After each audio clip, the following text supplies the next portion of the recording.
The top 5 players to buy into your FPL teams for game week 9.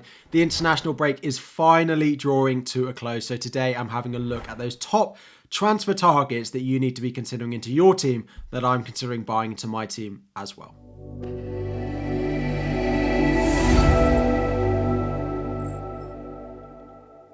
What is up everyone, FPL Harry here and welcome back to another video. Today it is my top players to buy, my top transfer targets going into the upcoming game week 9 deadline. So 1,000 likes on the video is always the aim. Subscribe if you are new around here as well. Are you enjoying the FPL? It's almost back and we don't have many more international breaks between now and about February time. So diving in, the first man on the list is a player I'm so happy that is in my team at the moment, and that is Mohamed Salah of Liverpool. 12.7 million he is up to now, over 1 in 3 teams, but that still means that 2 in 3 of you watching this video are not going to have Mo Salah in your team at the moment. Now, looking at the fixtures over the past couple, they've been a bit mixed. Brighton was one of those games that we thought we could invest in, but we didn't necessarily need to.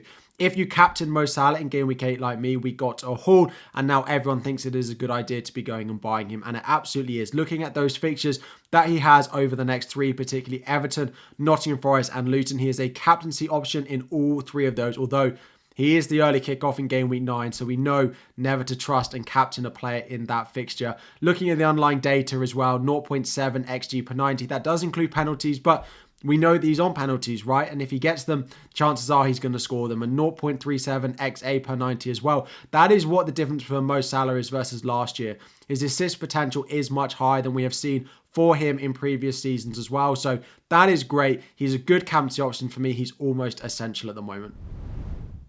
Next up is a player we'll keep really short, and that is Areola at West Ham. I often get goalkeeper questions that I don't necessarily respond to because it's not the most exciting question, it's not the most exciting pick. However, the number 1 goalkeeper, probably the only goalkeeper I think you should be considering buying into your team at the moment and over the next few weeks as well, is Areola of West Ham.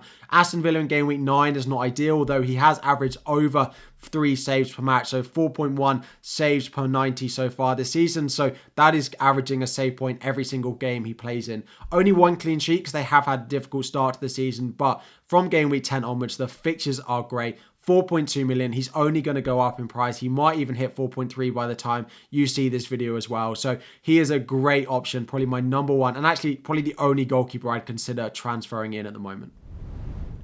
Next up, and probably the only defender I'm considering buying at the moment, is Matty Cash of Aston Villa. Now, he's 5 million at the moment, but very close to rising up to 5.1.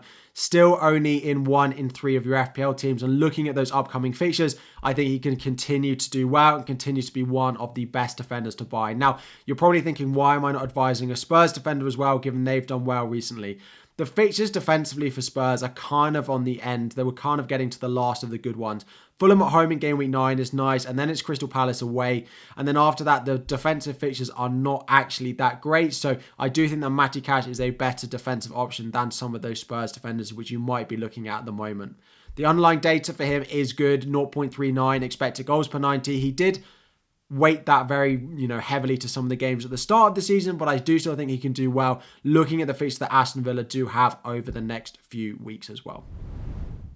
The second option we have at Aston Villa is Ollie Watkins. He is still the forward of the moment, still the only forward that I'd really be, trying to restructure your team to go and buy in. If you have the likes of Alvarez, I think he's a fine hold. But for me, the number 1 forward alongside Erling Haaland is Ollie Watkins. Again, as we said with Cash, the fixtures are really good there. He is just focal to everything that Aston Villa are doing. Now, they might not be explosive returns. Yes, he had that 1 big return, but outside of that, it's sort of been between 5 and 9 points. But you're not really considering captaining him. So having players who are very consistent in your team is really vital when there hasn't been that much consistency at the start of the season so far. Looking at those fixtures, game week 13 is the only red fixture around that. Watkins and Aston Villa, I think they'll pick up a lot of points. Watkins is focal to what they do going forward. I expect them to score a lot of goals as well. They look pretty comfortable in Europe, so it's pretty much a no-brainer if you're considering buying Watkins to just get him in.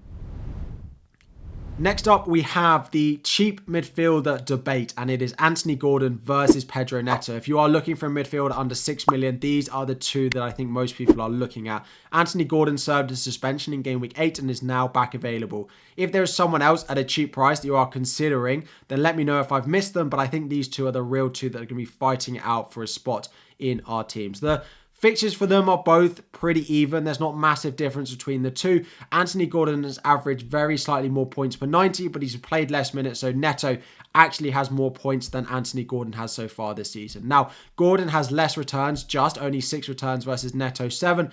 However, he has 2 goals, whereas Neto only has 1 goal, and Neto has massively more assists, so 6 versus 4. Looking at the underlying data, it's 0.28 expected goals for Gordon versus 0.24 for Neto.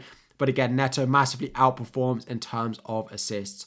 Personally, if I was going to pick one, I would favour just about Anthony Gordon. The underlying data says there's basically nothing to split between the two of them. However, I would then favour the player that plays for the team that I expect to score most goals in a single game, so has the high ability of hauling and has the high ability of not going into a game that ends with maybe 1 or 0 goals for their team, which is what you can get with Wolves. So I would still favour Gordon. The only issue with him is he does have Champions League, so there might be a little bit more rotation, so I do expect Pedro Neto to play more minutes, but I do think Neto will score less points in the minutes he plays, with Gordon outscoring him in maybe slightly fewer minutes.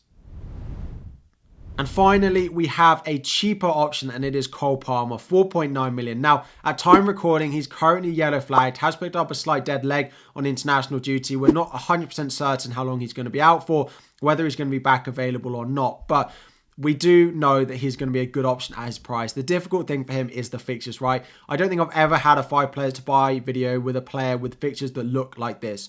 However, he is only 4.9 million. He is a fantastic enabler if he is fit, available, and again soon. And we think he's on penalties, as he did take one for Chelsea in game week 8. If you are looking to downgrade a player to potentially upgrade to buy Trippier, something I'm considering for my own team as well, Cole Palmer is the best midfielder under 5 million that you can buy. Probably under 5.5 million as well. He doesn't have to start for you every week, but he can if you need. Chelsea do look like they are scoring a few more goals, although it was Fulham and Burnley in the past 2 where they did score some goals, and I'm not getting too ahead of myself based on those. But if you are needing a cheap midfielder, he's probably the one that I would go with. Reliability off the bench looks pretty nailed in that Chelsea team at the moment as well. So we've had actually 6 players to buy, but 1 is a cheap midfielder and 1 is a goalkeeper, so it averages itself out. We've had a look at those mid-price midfielders. We've had Salah. We've had talk about Aston Villa as well. Don't worry about Aston Villa drawing Wolves. I expect points for them over the next few weeks. Let me know any players you are considering buying into your team that are not in this video. Anyone questions you have, drop it all in the comment section down below. FPL is almost back. Thank you all so much for watching. 1,000 likes on the video is the aim. Subscribe if you are new around here as well, and I'll be back again very soon.